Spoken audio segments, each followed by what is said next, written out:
What do you think the importance of being entrepreneurial is as an engineer? Well, I think it's related to what we discussed about having the project manager mindset when you're doing engineering. Thinking what the client would want. Thinking about value, adding value, thinking about program. I think it's all related to entrepreneurial. Yeah, I think that ties in well. You mentioned soft skills, the bottom line, the value creation. I think we've got a major opportunity as engineers to create value in whatever we can touch.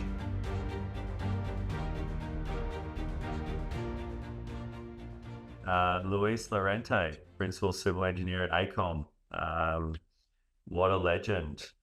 Uh, Luis, can you tell me about your journey before you got to Australia? Because I mean, I go through your profile, you're a migrant engineer, an international engineer, and openly, seeing where you've come and what you did, I really want to nail that down and dig down on that because that's there's a lot of migrant engineers out there that are struggling to get work, and talking to you is really important. There's a lot of listeners out there that probably see your journey and see what you've done, and I really want to break that down for the listeners and really hear your story. Like, tell us a little bit about you, how you started out in engineering, and maybe just take us through the whole journey about how you got to Australia and maybe when we get there, how you sort of got to where you are.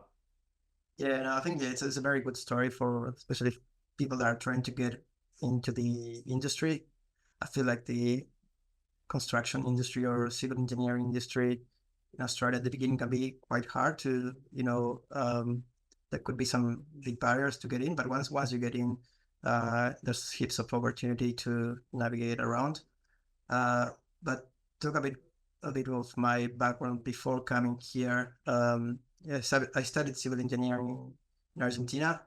That's a 5-year career. Um, I think I ended up doing it for 7 years. It's pretty common back home to work the last couple of years while you're studying, and there's a lot of also motivation or encouraging from professors to have side experience. They always tell you, or you should try and get side experience. You will learn how things are done. So I took that advice. I had most, I think all my initial jobs were on site. Um, I met, yeah, I had the opportunity to meet. So my first job actually, I had the opportunity to meet a guy from Spain. He came to Argentina. He was a family friend. Um, he caught up with my dad, and I think at that time, the first time I met him, like yeah, he my dad told him that I was getting really good results in uni, and he gave me I remember a bill of 100 pesos, which at that time was a lot of money. I said, "Oh, you're doing well. Like you deserve this." And Oh, then is that a bonus? yeah, like a bonus. Yeah, keep, Wow. keep, keep doing what Wow. you're doing. Like you're doing great. And he was also a civil engineer as well, so he was, um, same background. And then I got to know that this guy owns a large contracting company in Spain that they did tunnels and metro stations and big infrastructure jobs in Spain. So the next trip he made, I got in contact with him and said, "Hey, I want to have an experience overseas." And he said, "Oh yeah, let's sort something out, and I'll give you a job in my company." Wow. So yeah, I ended up I had to do academic exchange in Spain to obtain my working rights there, and then I did an internship in his company. It was in building one of the metro lines of Bilbao, the north of Spain.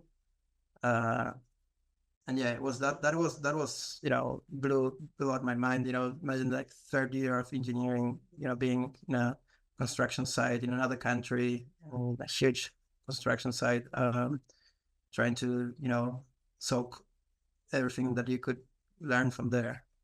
Yeah, I think everyone wants to know how much is 100 pesos in Australian dollars. Like, let's be honest. What was that first bonus? Like, tell us what was that? No, I think at that time Yeah, could be close to $100 nowadays. It's nothing. It's a dollar But it was less. something. It was something. Yeah, yeah, yeah, yeah, Yeah, yeah, okay. yeah. Um, but yeah, then after that, yeah, I got really interested in getting other overseas experience. I did an internship in Procter and Gamble, which was nothing to do with engineering, but there was an opportunity there, and did a 5 month internship in Panama, which was the Latin America headquarters. Yeah, I was going to Uh, talk to you about that. So tell me what led you to Panama? Because I saw that on your profile, and it's very interesting. You know, Procter and Gamble sounds like a company that most people would know. What led you to that opportunity, and why did you take that? well, I saw it. I saw it in the uni. You know, in the university, they posted available jobs, and this was like, yep, okay, overseas experience. Said, oh, sounds pretty good. Like the and I applied, and then the process was very tough to get through. And I managed to get the first one, the second one, and I said, "Oh wow, I think I'm gonna get it." Like, and I managed to get the last interview, and I got the job. And they picked up people from all the countries in Latin America, like maybe like 4 people from Argentina, 3 people, or 10 people from Brazil, a couple from Colombia, a couple from Chile, and then they took you first to know the place before you accept the job. They took you to Panama, do all your visa and paperwork, and then you spend there 5 or 6 months in the internship. And after that, they selected like the best or the people that succeeded. They selected them for a full-time position. But once I got to that point, I realized that it wasn't my thing. Like I was doing like financial analysis for LB. It's So nothing to do. you were testing the waters, but you know what was something that you learned from that, other than knowing that you didn't want to do financial analysis for Oral B? Well, I had a really good time. We traveled a lot there with all the interns. And yeah, I remember one of them, you know, imagine like multinational company, you know, the first week you start working there, you have heaps of courses and onboarding courses. And I remember there was one called how to manage your manager, how to deal with your manager. And I found Yeah. that really interesting, like, because, you know, we tend to put a lot of responsibility or, we tend to think, oh, my manager is like that, it's his fault. But there's a lot of things that people that as a mentee or as thing like subordinate could do to improve their relationship with your manager. So you're saying the power of managing up. Yeah. You learned that while you were I excel that when we work together. there. It's, Yes, yes, it's you true. know how to find the right time to talk to your manager. If it's a person that is very busy, you know, try to keep regular short catch-ups, or that sort of things, or tools that you can use to improve how you communicate and how you work together. Yeah, no, I love that. Yeah, I mean, super important. And yeah, it's one thing to, you know, pack up your bags and move to Panama, but another to, you know, remember a golden nugget of career advice. Mhm. You know, that it is important. So tell me then what happened? Where did you go next? What was the next part of your journey? Then I started doing roads in like contracting company in Buenos Aires. We had like subbies and self, you know, like owned employees. Uh, yeah, pedestrian roads and suburban roads. There was also like 100% of my time on site. I never had a side office. It was always like in a car, or walking around the site. Um, that also, you know, gave me a lot of, or helped me to develop, soft skills as well. Like dealing with, I had to deal with people all the day. I didn't have even my space. Okay, I'll have to look through this in my office. I can have my time by myself. Like it was always dealing with all the workers, or council, or stakeholders, or geotechs. It was quite different to building a road here in Australia. Imagine it was like building roads in very, very poor neighborhoods, um, that they were kind of, waiting for the road to be built. Before that, they didn't have nothing like that. They have a dirt road. Um, and also like the employees, I was like, had a degree, like an educated person, and people working there, well, people also immigrants from different countries, mainly from Paraguay. They tend to immigrate to laboring in Argentina. Manage to get along with them, and to d- defend them or put them on my side. And then they always stood up for me as well. Like we ended up being like really good friends. I remember, yeah, with one day, one of the guys, well, one of the new guys, he cut his hand with a medal there on site, and at the end of the day, I took him to a hospital, and then that guy ended up being, very helpful with me, very loyal. Like every time there was something, like he would stood up for me if there was any problem. So you looked out for someone, and then and they were a laborer on the job, and then they would stand up for you, being that newbie engineer of white collar Yeah, yeah. project manager guy. So yeah, did that? How did you from before that happened to after? Was there some form of found respect, and what made you just go? I mean, obviously, other than caring, but what made you just go that little extra mile in that scenario? Uh, yeah. I think, yeah, caring, and putting yourself in someone else's shoes, Mm, and then it's it's it's circular as well. You start giving for someone, and then someone starts giving for you as well. yeah. Um, and I ended up experiencing the same thing at my first job here in Australia.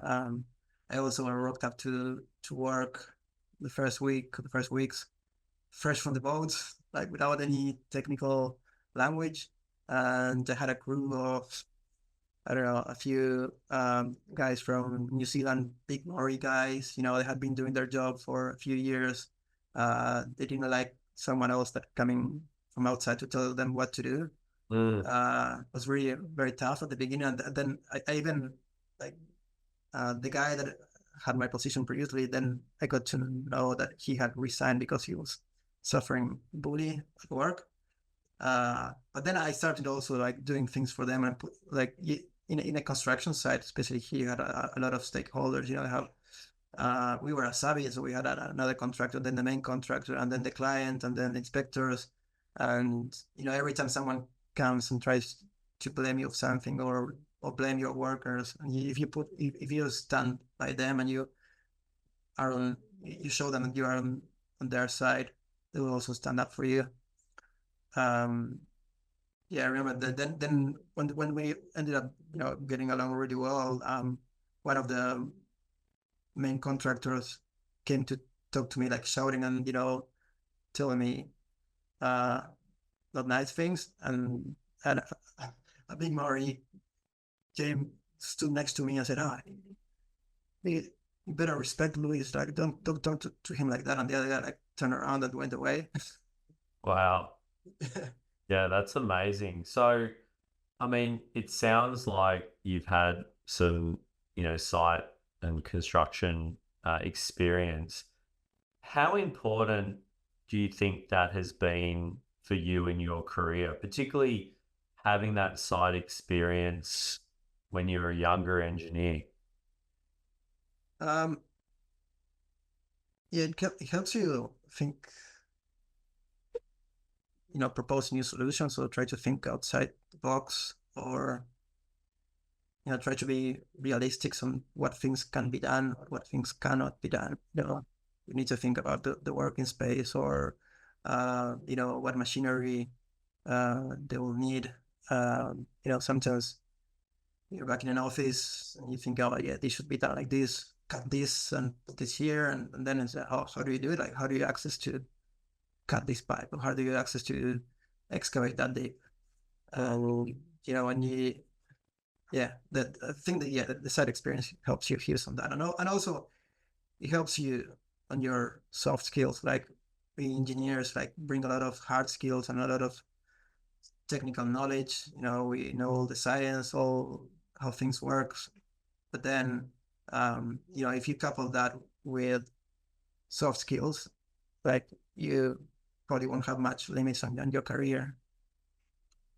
Um, all right, so we've heard about your journey, and you don't have to talk about specifics, or obviously you say whatever you want, but obviously talking about when you got to Australia, how did you navigate that first few months? I mean, you talked a little bit about that. How did you get your foot in the door, and how did you leverage some of those relationships or networks or connections that you had? Because I know working with a lot of younger migrant engineers, they're finding it hard to get their foot in the door, and it would be really great if you could just step through that. What you were thinking, how you got to where you are. What were some of those things that you could pass on to others, so they might be able to think that they could either replicate or you know take a similar journey. Well, it wasn't hard. It wasn't easy at the beginning. Um, like I it took me like 3 months and still until I got my first job, and those 3 months had been like very intensive in job applications. I had some part-time jobs like washing dishes or doing some removals or whatever I could do to pay the bills. Uh, but yeah, it was 3 months, and I remember I only had probably 3 interviews in those 3 months. And the first one and the last one were in the first job I got. Like the first interview, they didn't take me. They took another guy, and that was the guy that was I'd been told that was bullied. And then they called me, okay, come and replace me. Oh wow. Um, but um, but yeah, I always kept my faith that I was capable of doing things. Like I said, it's gonna be a matter of time. It's gonna be a matter of crossing with the right person. I remember I also had my best friend also immigrated at the same time, and he was in Melbourne. He's an industrial engineer. Um, but yeah, we were kind of always talking and try to compete on who did the craziest thing to get some traction. And one of the things he did, I remember, he he was interested in a company and said, "Oh, you know what I will do? I'll dress up with a suit and I'll pretend that I'm walking past the office and I'll walk up from there and try to talk to someone important." And he didn't succeed in that one. I think he just managed to talk to the admin person in front desk, and they didn't let him work by. But yeah, it was fun, and he ended up also succeeding. He's now on probably his fifth job. Really really happy with where he is now. But yeah, it is hard at the beginning. All the barriers. You don't have much contacts or none contacts, to reach out to, ask for opportunity.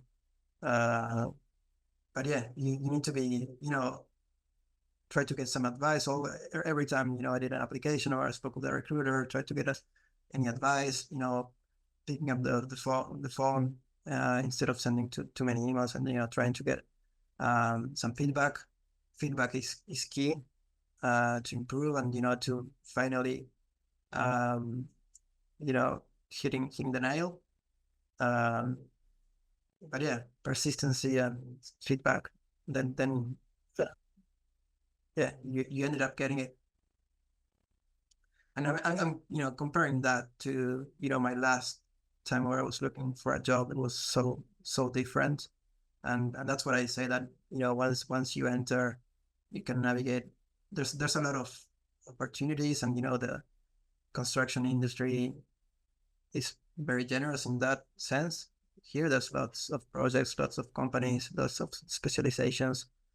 And yeah, on the last time I looked for a change job, remember I was interviewing like 5 different companies. and all of them were not through a recruiter, were like reaching out people I have known in my journey, like people that even were like working in Newcastle, but the headquarters were in Sydney, and he put me in touch with someone in Sydney, and to have an interview and those sort of things. So I'm gonna plagiarize this. I can hear you very loud and clear. You've got your three Fs, and that's not what people are thinking. It's faith, friends, and feedback. Yeah. And I can't imagine your mate, putting the suit on and just rocking up to some engineering company trying to get a job at reception. But no one does that. And I'll be honest, I think if someone was crazy enough or had the nous and confidence to go do something like that, I put it out there to all hiring managers, hire that guy, hire that girl, because that's showing pure faith and commitment that they really really want that job. Yeah. Yeah. So out of your skills and talking probably about your university in Buenos Aires and where you were and what you did at uni, how much of that really helped you in those formative years, or do you look back at uni and go, oh yeah, that was my 5 or 7 years degree, however long it took you? How much of that do you think you applied to your day to day, or how much of that do you feel like you've used, categorically over the last, 5 or 6 years of your career? Uh, I always remember about uni. I always remember subjects that I've studied. Um, Probably, when you start specializing in something, you always will get the latest things through work. But then, I studied traffic engineering in uni. I studied structural engineering. When I have to talk to structural engineers or pavement engineer or someone that it's not this specialization I do, I always remember about uni, and I can ask them questions for things I learned in uni. Like, I don't know, you get to talk to a structural engineer, and you can say, "Oh, why do you put the real here? Why don't you put it here?" Like you get the tension here and the compression here, or um, you know, materials as well. We studied in uni a lot of how concrete is made, all the additions and mixtures, and what different types of concrete you can get. So yeah, it's as long as you remember and you don't forget what you studied. Like yeah, it's always handy.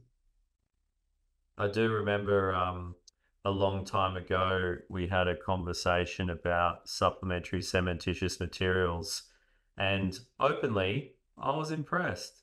So I think you're right. It is about those pieces of engineering that you can take through your career that might not even be applicable to your day-to-day role, but when talking with other engineers might, leverage you into that conversation with all of a sudden being someone that either A, needs to be listened to, or B, has some level of authority to say, well, I have a background and I know enough to be dangerous.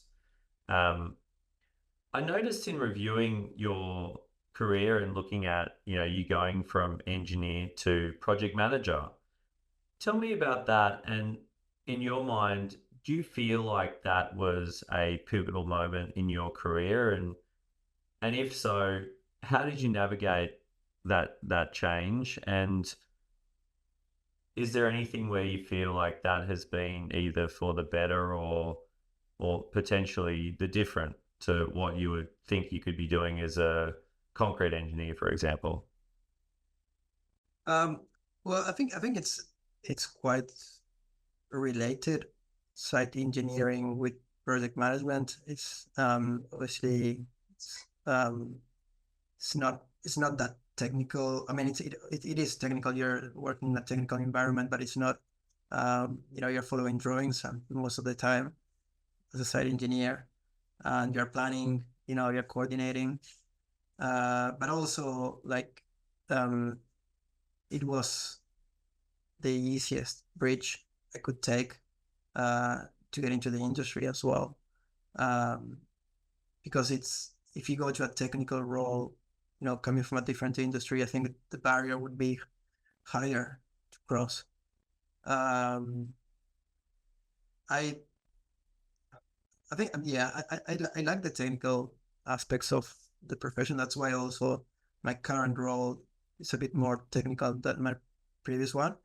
But still, I think you always need to keep the mind of like the project manager mind these days when you're working. You can't, some people, forget about um, how long would it take to, provide a solution or to provide a design, or how many hours would you spend on something, or you still need to think of what does the client want, and what do you need to get the job across the line, or what what's if you're maybe getting into a rabbit hole, or you maybe need to take a step backwards and think, oh, why do I need to know this? Or can we avoid going through this path and trying to know exactly what's going on here, or can we solve it in another way? Mm. I get a lot of people asking, particularly in their career, they say, oh, I want to be a project manager, want to be a project manager. What would you say to those young engineers?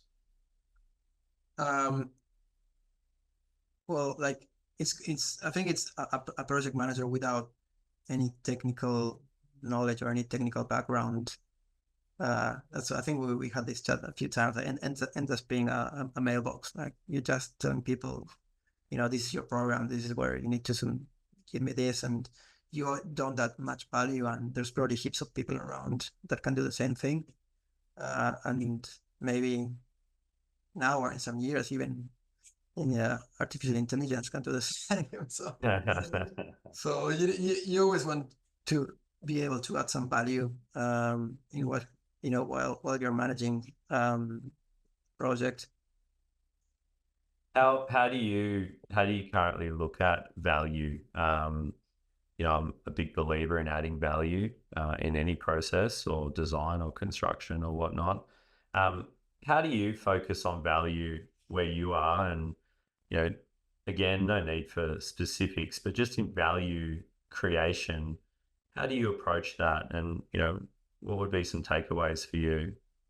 So in my current role, most of the work I do is related to utilities. For many people, it's kind of a black box, utilities, and they don't know how to deal with them in an engineering project, or they probably wait too long until they start dealing with them, and it's too late. So I try to add value there, trying to find solutions that um, probably won't affect much the project, but could save them a lot of time, a lot of money. Um, and trying also to add value in spreading the knowledge in the company, trying to transmit experience or transmit what I've learned to other younger engineers. Yeah, I think that's very valuable. Also, like to return all the advice and all the knowledge transfer that I received, and also, it gives you, you know, it's probably multiplying the effect that you can create. If you're running by yourself, and you're only the person that knows something, you can't achieve much. But if you start, spreading the knowledge, you can get much better results. 36% of listeners won't subscribe to this podcast, and that's a real shame. If you want to help me share the stories and help others learn and grow, then please like and subscribe.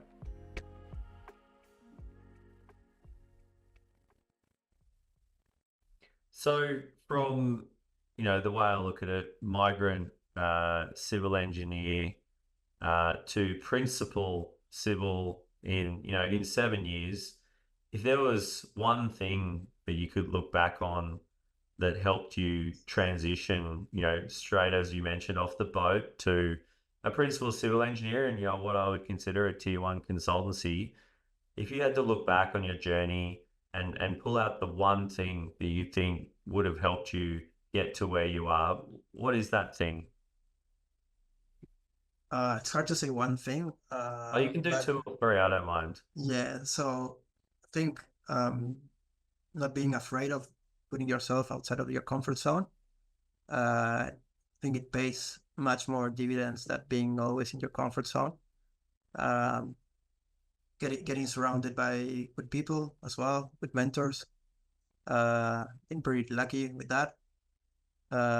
Crossed with the right people. You, Terrence, Hillary, you know, and even colleagues that I work with, which are probably not mentors, are like peers. Um, soaked a lot of knowledge or from other people as well. So yeah, keep yourself active. Try to do new things every day. Uh, yeah. Do you remember when I got stuck during COVID in Argentina? I didn't have much to do, but I studied this GIS course that you were having a good laugh about it.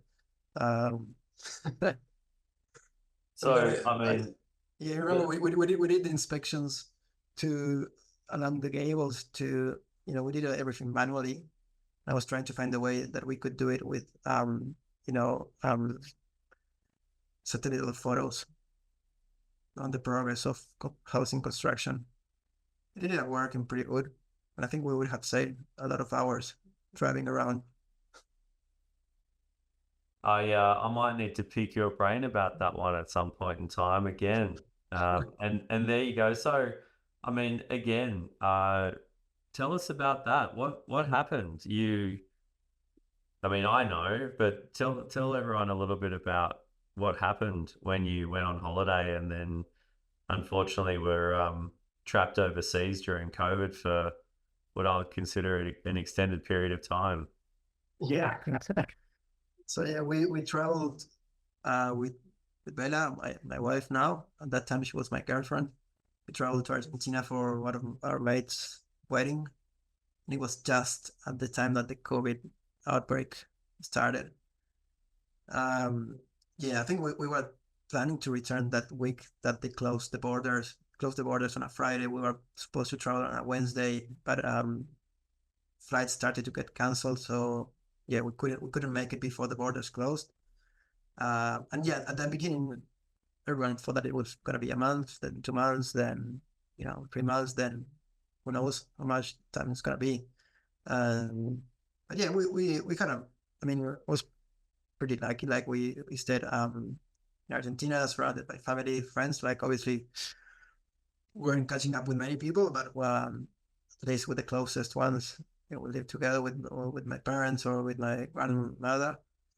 Um, I yeah, at work, I was stood down. They told me, "You're gonna keep your position, but you can't work from overseas."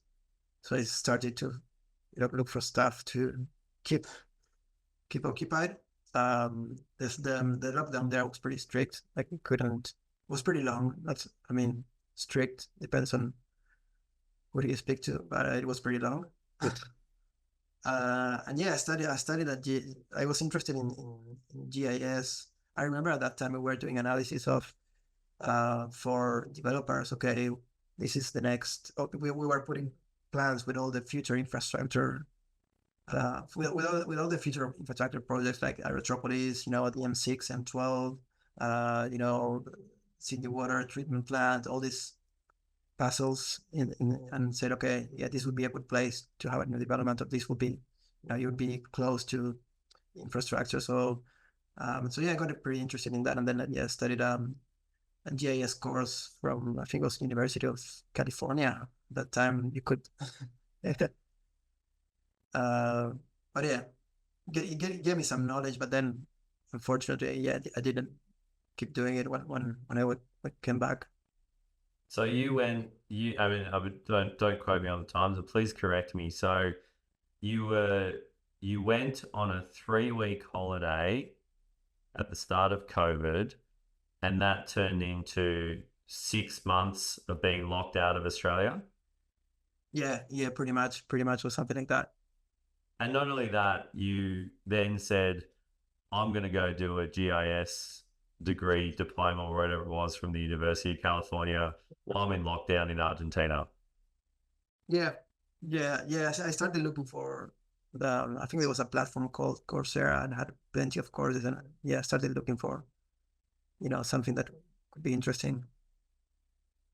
If there was one defining moment in your career where you just went light bulb, or some moment where you went, okay, I've got a really good take on that, or this, or wherever you were, can you look back to that defining moment and think, that's when the penny dropped, or that's when something happened where you went, okay, I've got the confidence now to go take this career forward and achieve my career goals?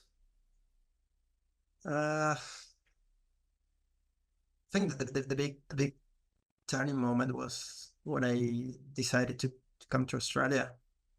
I had that idea in my mind for a few years, but then when I decided to when I actually made the application, got the visa, and came here, yeah, that would be the moment that changed more my path, my career, and ended up getting second citizenship, um, meeting my wife. I ended up having a baby here. Um, getting a whole new life, I'd say. So essentially, making the decision to come here was the biggest unlock for Yeah, your career.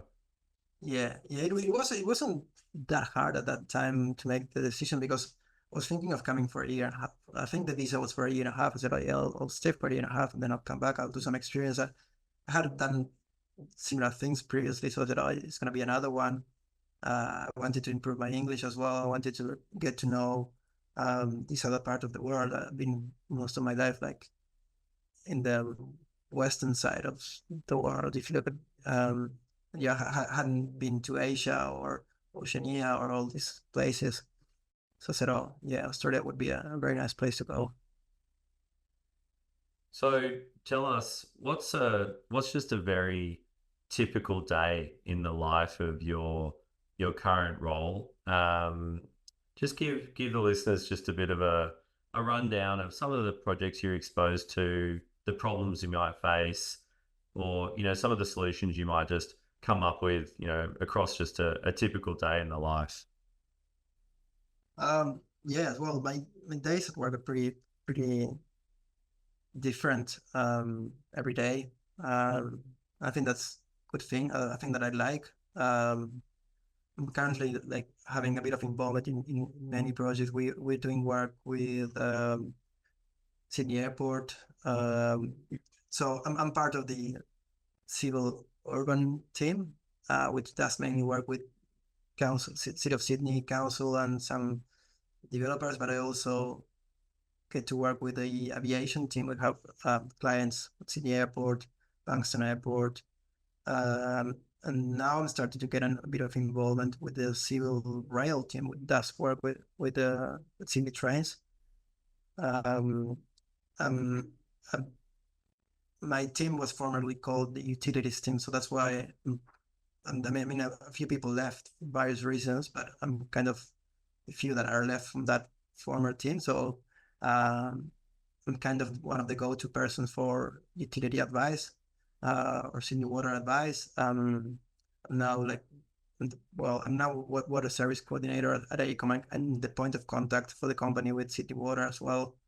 So I get to know and to deal with a lot of people from Sydney Water. So every time someone in the company needs to, you know, make a new stormwater pit-overrun system OB form channel, or they need to, move pipe because they're putting in a highway and they have a large Sydney water pipe. They usually would come and ask for some advice. Um, which I like to take that role. Yeah, so it's airports, rail, council, pipes in the ground. I mean, yeah, sounds pretty complex and exciting. So, Yeah, it is. what do you think is one of the biggest challenges for the industry at the moment? And I think Mm, Well, when I was like nowadays, I'm working with a lot of government agencies, and they don't have the issues that I've seen previously on the private sector, in obtaining approvals. Uh, yeah, I tend to have a lot of frustration previously on getting approvals, things that took ages to get approved. Nowadays, I'm not facing that frustration that much because I'm working most of the time on government side, so they usually have a fast track pathway. Um, but on the government side, I think one of the challenges is probably over engineering things. Following standards and not challenging some standards and or applying standards for multi-million dollar project or for a couple of $100,000 project. Sometimes it's hard to apply the same standard to both. You end up over engineering a small project. Oh, oh. So what's next for Luis Llorente? Any big plans? Holidays? No, I'm only joking. But what's next? What do you think's next for you? Is there any big challenges out there, or something that a project you want to conquer, or something that you've always wanted to do in your career that you haven't been yet to fulfill? um okay. I don't have like a big next step. I'm currently pretty happy with where I am. I probably want to start. It sounds a bit uh, like keep giving back to the community, not to the community, but doing some. I'm already doing that internally in my company, like doing mentorship or trying to, um, you know, um, give advice to younger people or um, people in my team. Uh, but yeah, pretty something around there. I think I still need to think more about it, but it's yeah. I like the things you've been doing, going to universities and giving your advice there, or giving participating in those type of events. Uh, Probably I find it a bit harder now with a newborn, to manage the time to do everything. Uh, but yeah, I think that could be something that will look into it. Yeah, yeah. I mean, that's I think giving back is a lot, what a lot of engineers and other sort of senior professionals get to a point in their career and think, oh, I want to try and do something to give back to the younger generation. Do you find? I mean, I would only consider you're relatively young. Do you find that there is a generational gap, maybe with some of the younger engineers that you're mentoring? Yes, yes. But I think everyone has like a generation gap. We had the same with other older generations, and I think it's a matter of both generations stretching the hand and trying to find a midpoint. I feel like it's been going from older generations to younger generations, like working really hard, working extra hours, no flexibility, no working from home. And nowadays, uh, it's gone into improving that, but also I feel like sometimes you know people are too focused on that, and especially when you're out from uni, you should if it's for your own development of your learning, you shouldn't be mindful about, oh, I need to stay a couple more hours, or I need to do this, or um or yeah, that's probably where the generation gap would. I think that it will always exist, some generation gaps. Yeah. That's great. So, in true entrepreneurial engineer, if you can, please ask the next guest or subsequent guest, or even a subsequent guest after that, or even the guest before you, um, give us just a question that you might pose for them, and I'll have them answer it. really, actually, that you touched the topic about generational gap. I'm really interested to get to know other people's thoughts on that. Um, yeah, how do they deal with generational gap? Right. Yeah, that's perfect. Yeah, no, that I feel like there's a lot of people feeling that gap and not struggling but having issues with it, even from our side. And probably that they're feeling the same from the other generation on side. Um, Yeah, I think for me, it's more around how do you keep the younger generation motivated, get them to understand the detail, but then also get them to understand the bigger picture. And I think too, the other thing is, I find when I was young, as a young engineer, I had to write letters out in pen, or I had to type them and print them and give them to my director to proofread and send back. And I used to get red pen markups. And I think we're too quick to jump in and just change things, track changes. Whereas I just write back and just say proofread or check spelling or just something very simple where I'm basically saying to them, go check your own work before you give it to me, and the importance of that. I think too, just being able to give the younger generation that breadth that we talked about before, because a lot of the time I find that you might say, "Oh, go do this." They might not know why, but they know how to do it, but they don't know why they're doing it. Or alternatively, they don't know how much something costs. I said to someone the other day, "How much is a cube of concrete?" And they're just like, "No idea." And I think those are the things where when they can start to pick up the real the real nuances of engineering, like you mentioned, the site engineering or the construction engineering is a whole new playground, ball ground. You've got to be able to understand it, and be in it, rather than just looking at it from afar. yeah, yeah, I remember you already did that like many years ago. The first letter or report I sent you, you didn't bother like doing track changes. You just replied to my email saying, check the spelling, header is wrong, footer is wrong, and then give it another try. Yeah, well, But how do you keep people motivated? Like you, because you talk about also trying to keep people motivated, but um, how do you find that balance of telling them, okay, go back and try it again, and not frustrate them? yeah, you're right. There is a fine balance between just continually knocking things back. I think it's about the personality too. I find some of the younger generation, they want you to sit with them and work through a problem and go through it with others. They want you to send it to them and they want to go away and think about it and come back to you.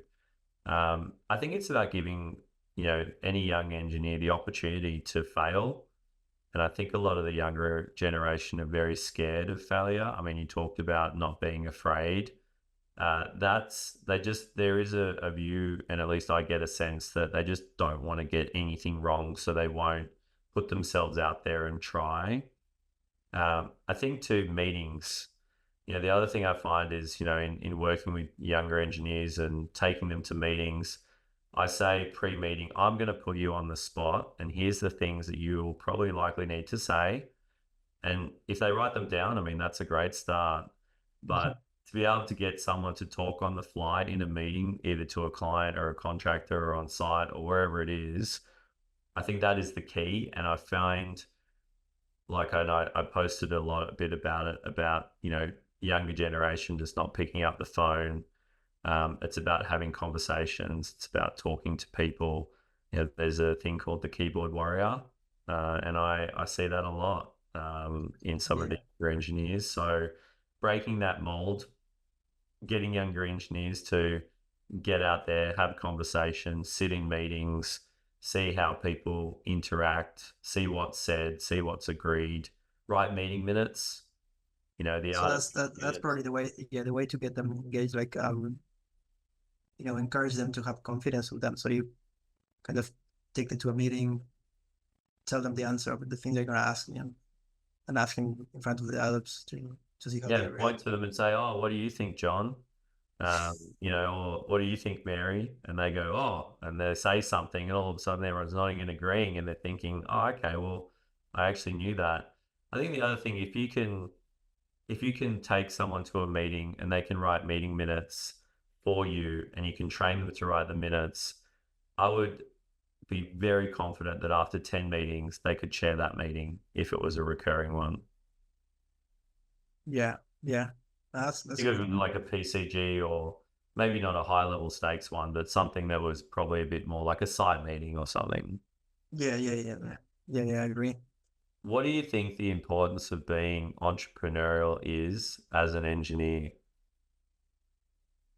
Um, well, I think it's related to what we discussed about having the project manager mindset when you're doing engineering. Thinking what the client think would want. Um, thinking about value, adding value, thinking about program. I think it's all related to entrepreneurial, Mm. or trying to innovate wherever you can. Yeah, and I think I remember back at uni as an engineer, we did project management. I'm a big fan of project managers being technical or having an engineering background. I'm not saying they have to, but yeah, I think that ties in well. You mentioned soft skills, the bottom line, the value creation. I think we've got a major opportunity as engineers to create value in whatever we can touch. Um, Luis, it's been a pleasure. It's been amazing to hear about your story, your life before Australia, how you got to Australia, what you did, your three Fs. I'm going to quote that now. Not the fourth F, but yeah, and just to hear that, that you worked hard, you got here, and openly, seeing your career thrive. It's been an absolute pleasure, and it's been amazing to have you on, mate. So thank you so much, and yeah, good luck with your future endeavors. Yeah, no, thank you, Darren. Thank you for the opportunity to chat here. I hope it helps anyone listening.